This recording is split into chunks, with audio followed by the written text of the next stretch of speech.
hacer de mí con un pedazos para salvarme entre únicos e impares, para cederme un lugar en su Parnaso, para darme un rinconcito en sus altares. Me vienen a convidar a arrepentirme, me vienen a convidar a que no pierda, me vienen a convidar a indefinirme, me vienen a convidar a tanta mierda. Yo no sé lo que es el destino, caminando fui lo que fui. Allá Dios, que será divino. Yo me muero como viví, yo me muero como viví.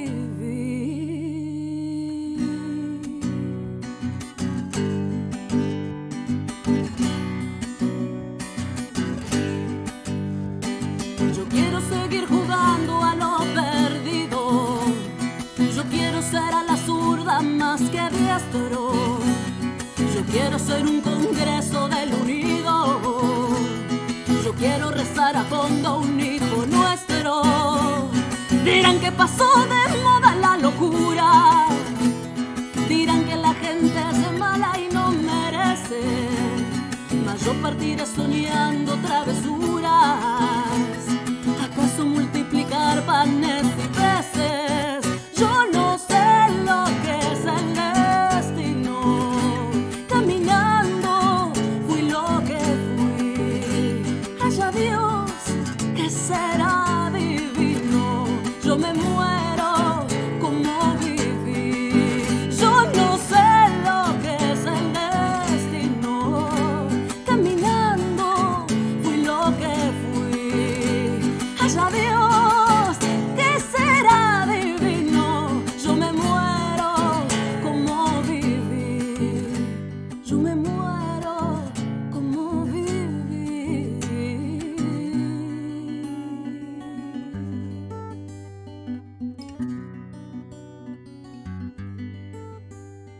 Dicen que me arrastrarán por sobre rocas cuando la revolución se venga abajo, que machacarán mis manos y mi boca, que me arrancarán los ojos y el badajo. ¿Será que la necedad varió conmigo? La necedad de lo que hoy resulta necio, la necedad de asumir al enemigo, la necedad de vivir sin tener precio. Yo no sé lo que es el destino, caminando fui lo que fui. Allá Dios, que será divino. Yo me muero como viví.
Buenos días, buenas tardes, buenas noches, queridos amigos. Va a comenzar la hora de la verdad y como siempre les traigo un tema que puede ser muy interesante para todos ustedes. Vamos a hablar de la trama de los documentos clasificados en los Estados Unidos. La trama de los documentos que han sido encontrados en un garaje, en la residencia de un presidente, en la oficina de un general, cosa que evidentemente puede parecer absurda para cualquiera en el mundo. O sea, ¿cómo es posible que un presidente de un país termine su periodo, o un funcionario político de cualquier rango termine su periodo, y que de buenas a primeras salga por la puerta del despacho llevando consigo documentos clasificados, documentos que pueden contener información de suma importancia sobre el gobierno de los Estados Unidos, la defensa, sobre diferentes temas, que de caer en manos de los enemigos de Estados Unidos hubiera sido terrible? O sea, las más elementales reglas de seguridad, las más elementales reglas de control no han sido tenidas en cuenta. Pero realmente, ¿de qué se trata esto? ¿Esto ha ocurrido así realmente? ¿No ha ocurrido así realmente? ¿Qué hay detrás de estos hallazgos que comenzaron con los escándalos de documentos de Trump y que ahora involucran también a Joe Biden en el hallazgo de documentos del mes de noviembre para acá?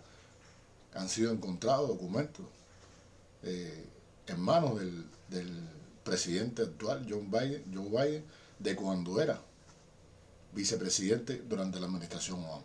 Y bueno, vamos a hablar hoy de este tema que me parece interesante, en esta hora de la verdad, que como ustedes saben, ese es su objetivo. O sea, vamos a buscar la noticia, vamos a desentrañar la verdad dentro de la gran hojarasca de mentiras que hoy sepulta la verdad en los principales medios de comunicación de este mundo. Donde estaba leyendo hoy, fíjense ustedes qué interesante, y quiero comentar eso también con ustedes, aunque sea brevemente. En este mundo, donde el 1% cada vez es más rico, y les voy a comentar, para comenzar el programa en unos minutos, les voy a comentar, señores, algo que es tremendamente interesante. ¿Qué ha pasado con la riqueza de este mundo y en manos de quiénes están? En manos de ese 1%, en manos de esa gente que, además de poseer las riquezas más grandes de este mundo, de apropiarse de las riquezas más grandes de este mundo, son los dueños de los medios de comunicación, son los dueños de Internet en general, son los dueños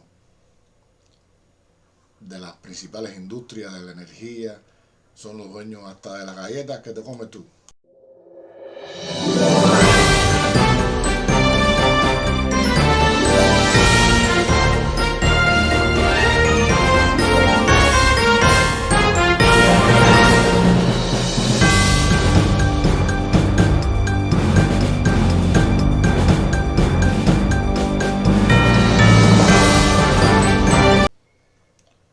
Bien, como les decía, vamos a hablar de la trama de los documentos desclasificados. Fueron encontrados,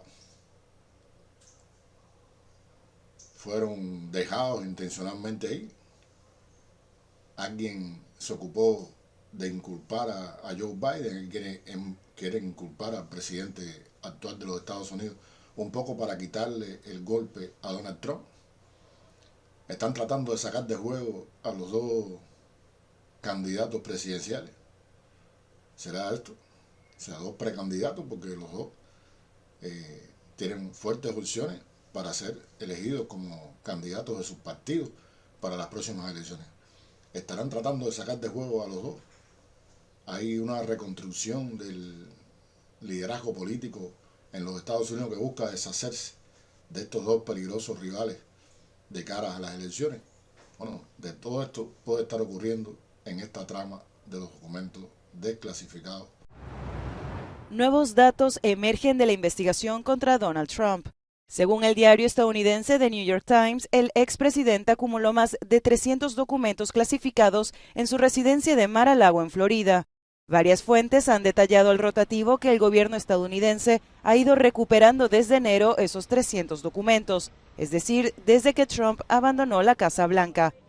A principios de año, los archivos nacionales de Estados Unidos lograron recuperar unos 150 documentos clasificados de la residencia del expresidente.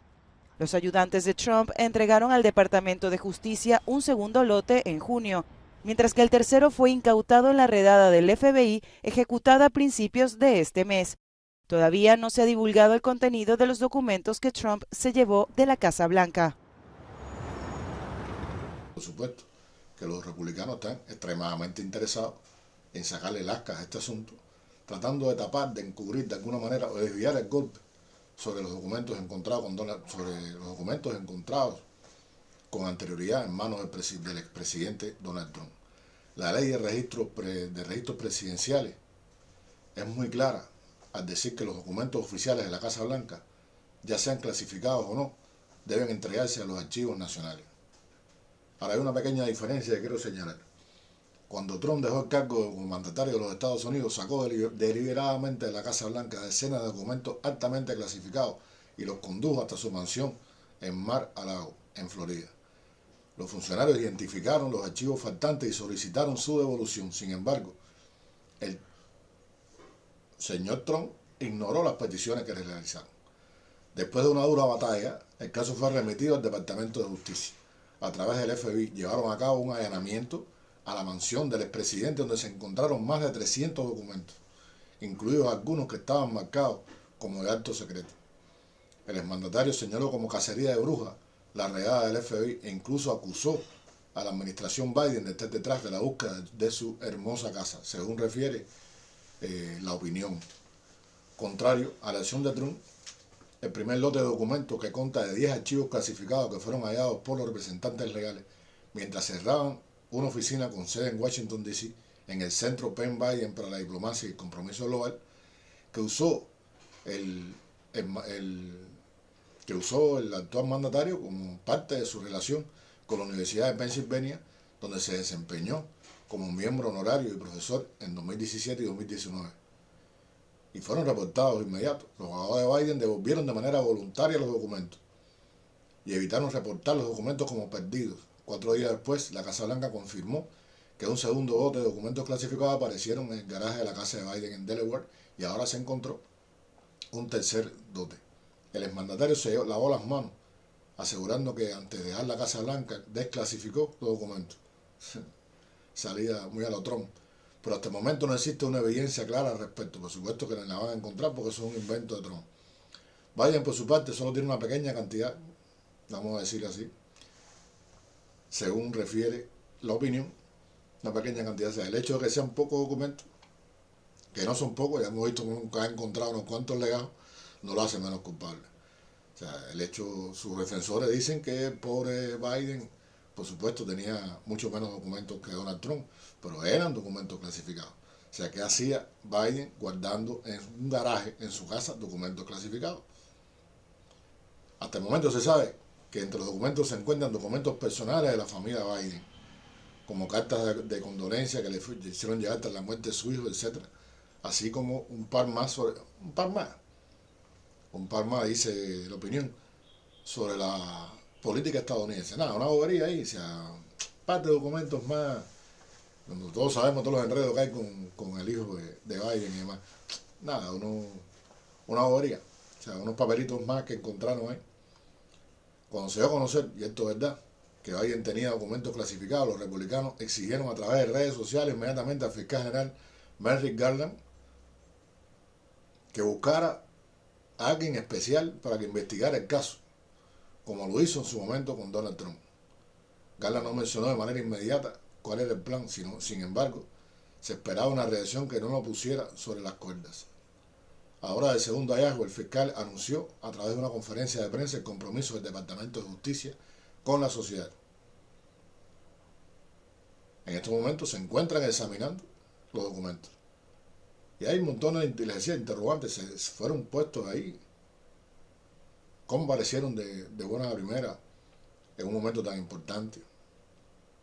¿Qué hacían esta gente con estos documentos? ¿Qué hacía? De esto no se ha hablado por ningún lado. He estado buscando información sobre Petreaus y los documentos que estaban en sus manos. Vamos a seguir buscando para también tratar de respondernos todas esas preguntas. Sé que hacían estos altos dignatarios, civiles y militares, con estos documentos en su casa. De verdad, fueron encontrados los documentos en casa de Joe Biden por casualidad. No forma parte de la estrategia de Donald Trump por sacar de paso a los demócratas y sobre todo a Joe Biden de su camino hacia las presidenciales próximas. Estará jugando sucio. Bueno, los que conocemos las elecciones estadounidenses y sabemos todos los golpes sucios, todos los golpes bajos que se dan, sabemos que es muy posible que sea como les estoy diciendo y que no asombraría para nada que fuera una estrategia de Trump para eliminar a Biden en su camino, o por lo menos dañarlo bastante en su camino a la presidencia. Vamos a hacer una pequeña pausita y continuamos en un minuto. Aquí es donde aparecieron los últimos documentos confidenciales, en el garaje de la casa del presidente Joe Biden en Wilmington. Según la ley, Biden debería haberlos entregado al Archivo Nacional estadounidense cuando dejó la vicepresidencia en 2017. Biden habla de un error no intencionado.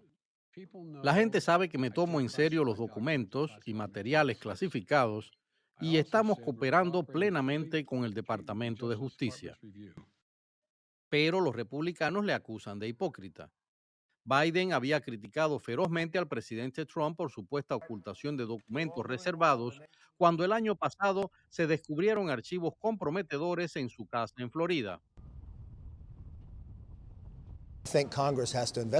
Tenemos a una persona que ha ocupado cargos públicos desde hace 40 años. Alguien que dijo estar preocupado por los documentos que guardaba el presidente Trump.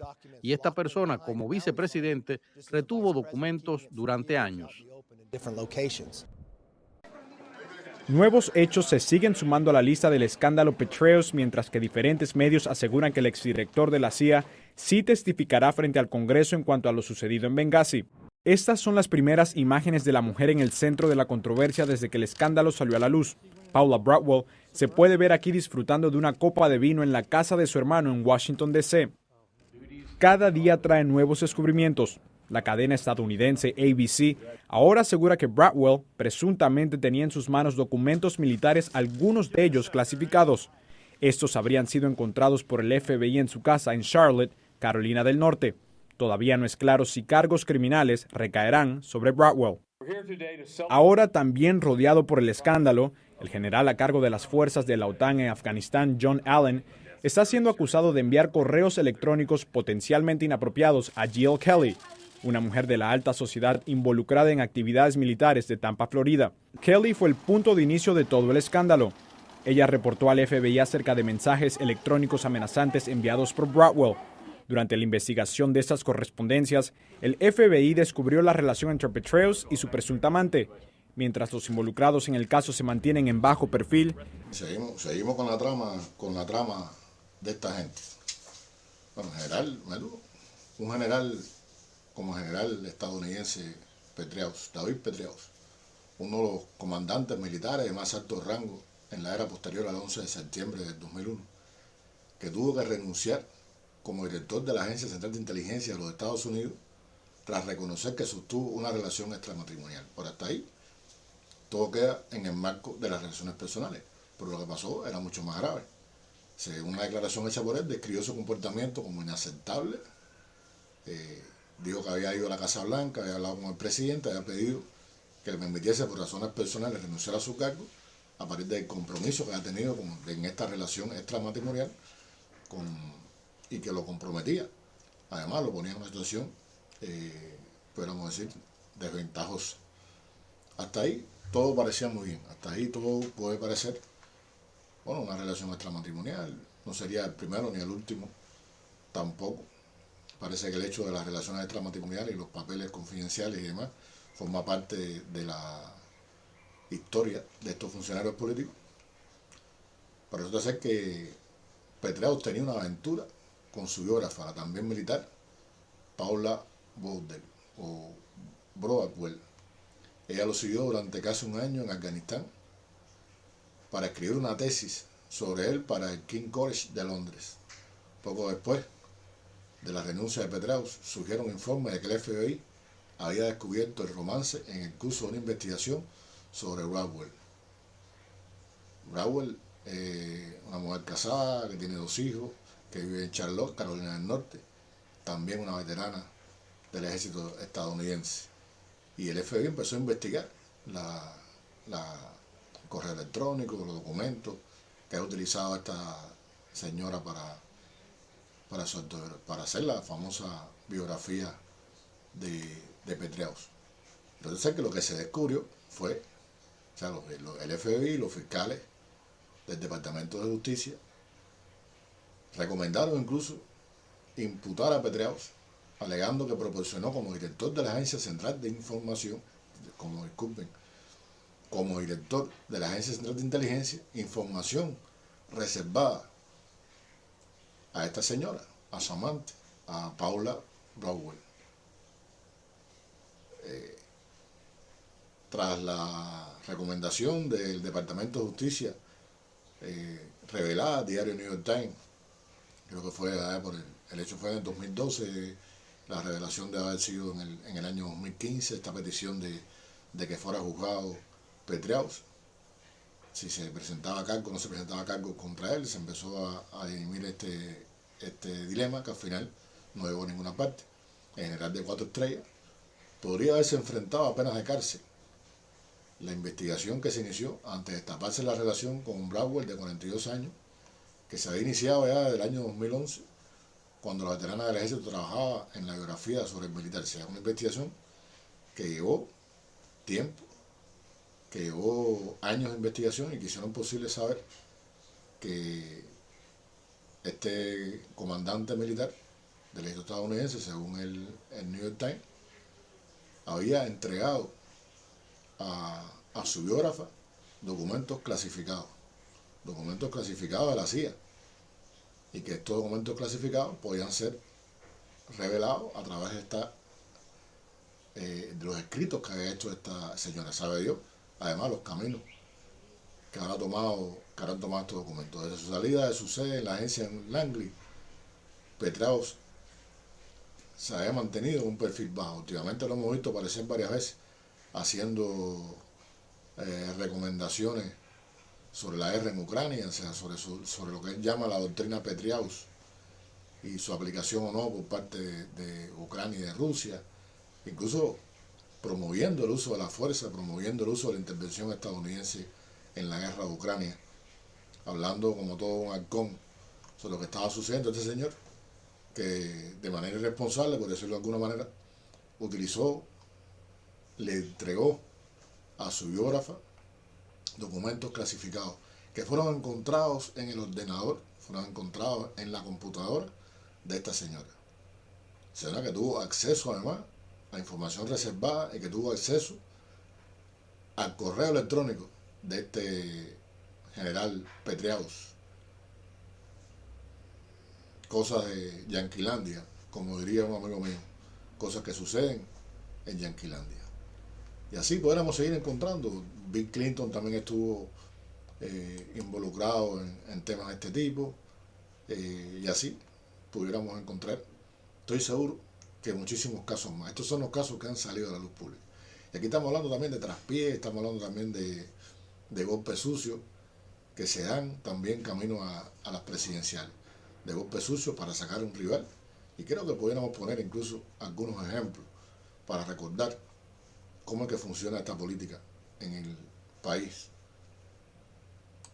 más poderoso, país capitalista más poderoso de este mundo. Vamos a recordar algunos avatares que se dan en esta carrera hacia las presidenciales, que puede ser una de las razones. Fíjense ustedes, hemos mencionado irresponsabilidad, hábito, costumbre, coleccionismo. A lo mejor esta gente sigue en el hobby de coleccionar documentos clasificados, a lo mejor los coleccionan, a lo mejor tienen hasta un valor después al cabo de los años. A lo mejor se trata de un hobby de antiguos funcionarios políticos, o sencillamente, que es lo que me inclino a pensar yo, forma parte de la carrera que se da en los Estados Unidos siempre de cara a las presidenciales, de cara a las elecciones, donde comienza la política del traspié. Yo le decía, podemos recordar algunas cosas. He notado aquí algunas de las cosas que ocurren en esta democracia yanqui, y cómo se juega sucio, cómo se pone traspiés a los rivales, cómo de buena manera aparecen documentos clasificados en manos de un expresidente o de un presidente. Por ejemplo, mira, Gary Hart en 1987 tuvo una relación extramatrimonial. En ese momento era el precandidato demócrata más fuerte para alcanzar la presidencia de los Estados Unidos. en esta carrera donde todo se vale, todo se usa para salir de un rival. Gary Hart, 87, y el escándalo lo obligó a renunciar a la candidatura. Tres otros ejemplos: Michael Dukakis, candidato demócrata en 1988, que ha sido uno de los más atacados en la guerra sucia electoral. Sus rivales esparcieron el rumor de que su esposa había quemado una bandera de Estados Unidos en unas protestas contra la guerra de Vietnam. Incluso dijeron que el candidato se sometía a tratamiento psiquiátrico. El equipo del presidente George Bush aseguró que Bill Clinton tuvo lazos con comunistas soviéticos en su época de estudiante.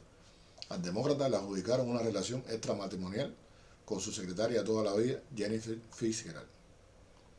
En 1984, Ronald Reagan, de 73 años, tuvo que esquivar la saeta de su rival Walter Mondale, que le lanzó con toda puntería sobre su vejez.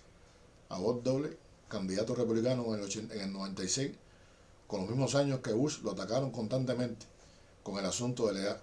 Quizás por eso intentó ganar terreno a Bill Clinton, el favorito, con otras tácticas, como la de sugerir que el entonces presidente, que confesó haber consumido marihuana en su juventud, aunque sin tragar el humo, él no se tragaba el humo, era el culpable del aumento del consumo de droga entre los adolescentes. En un spot, los republicanos se preguntaban: ¿se tragó el humo o no se tragó el humo? John McCain, ¿se acuerdan de McCain? Aprendió bien de las zancadillas que le hizo su compañero de partido George W. Bush cuando presentó su candidatura a la presidencia en el 2000. Los votantes de Carolina del Sur recibieron una curiosa llamada en la que se pedía su opinión. ¿Qué pensaría usted si supiera que el senador McCain tiene un hijo ilegítimo con una prostituta negra? ¿En ustedes a qué nivel llegan estas cosas? McCain, cuya hija ilegítima era en realidad su hija adoptada de Bangladesh, se quedó fuera de la carrera por la Casa Blanca. La realidad era que la famosa hija ilegítima que le estaban imputando a través de esas llamadas telefónicas a los electores era una hija adoptada en Bangladesh, y esto fue suficiente para dejarlo fuera de la carrera a la Casa Blanca.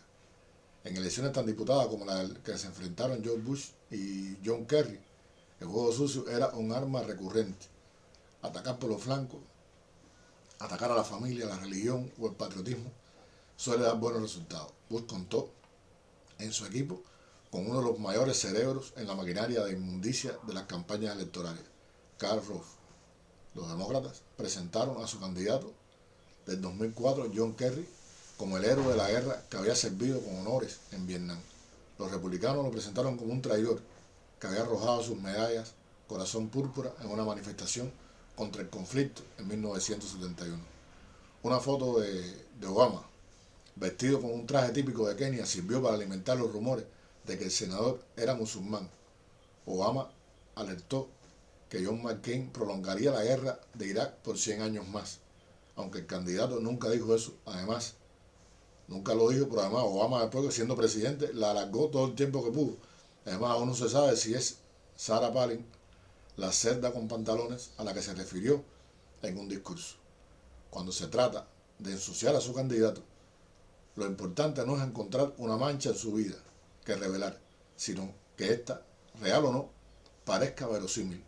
Las elecciones ganadas por el actual presidente no estuvieron exentas tampoco de eso, y las del anterior Donald Trump, por supuesto, que no estuvieron tampoco libres de este tipo de jugada sucia. Donald Trump, que en su ejecutoria además rompió todos los diques éticos habidos por haber, llegando a extremos impensados en su carrera.